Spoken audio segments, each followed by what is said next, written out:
আপনারা জানেন জাপানের মধ্যে ক্ষেপণাস্ত্র হামলা হয়েছিল কি হয় নাই? হয়েছে, দুই জায়গায় হয়েছে না? জাপান কি হয়ে গেছিল? ধ্বংস হয়ে গেছিল।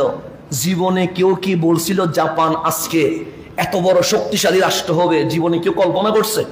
করে নাই। কেন করে নাই? কারণ দুই জায়গায় দ্বিতীয় বিশ্বযুদ্ধে যে হামলা হয়েছে, বাংলাদেশের চেয়ে আরো পরিস্থিতি কি দেখা দরকার ছিল? খারাপ। কিন্তু জাপান কি অস্ত্রের বিপক্ষে অস্ত্র মারছে? জাপান কি করছে?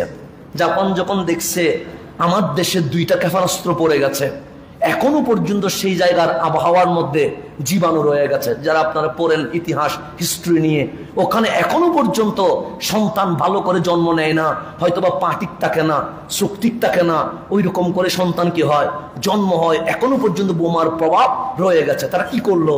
তারা অস্ত্রের বদলে অস্ত্র মারে নাই, তারা প্রতিষ্ঠান বন্ধ করে দিয়েছে, চাকরি বন্ধ করে দিয়েছে, তারা যুদ্ধ হানাহানি বন্ধ করে দিয়েছে। তারা বলছে আমরা যুদ্ধ করব। কি যুদ্ধ? সে জ্ঞানের যুদ্ধ করব। তারা কারিগরি শিক্ষা চালু করলেন, যেখানের মধ্য দিয়ে আজ জাপানের জিনিসকে কয় নাম্বার বলা হয়? 1 নাম্বার। আপনি যখন দোকানে যান, যখন দেখেন মেড ইন চাইনা, তখন নিজেই বলেন 3 মাস গ্যারান্টি। কথা ঠিক না? আর যখন দেখেন মেড ইন জাপান, তখন বলেন না 2 বছর তো টিকবে। বলেন না সেটা?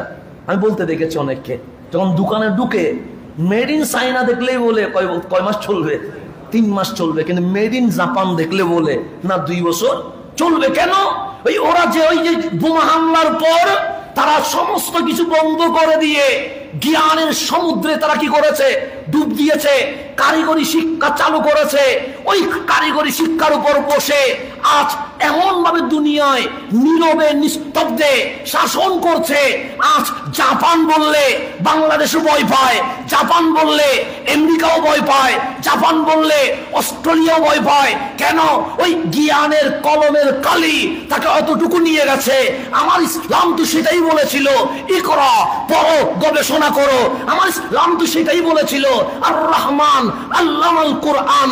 আমার ইসলাম তো সেটাই বলেছিল, ওয়ান নাজমি ইজা হাওয়া।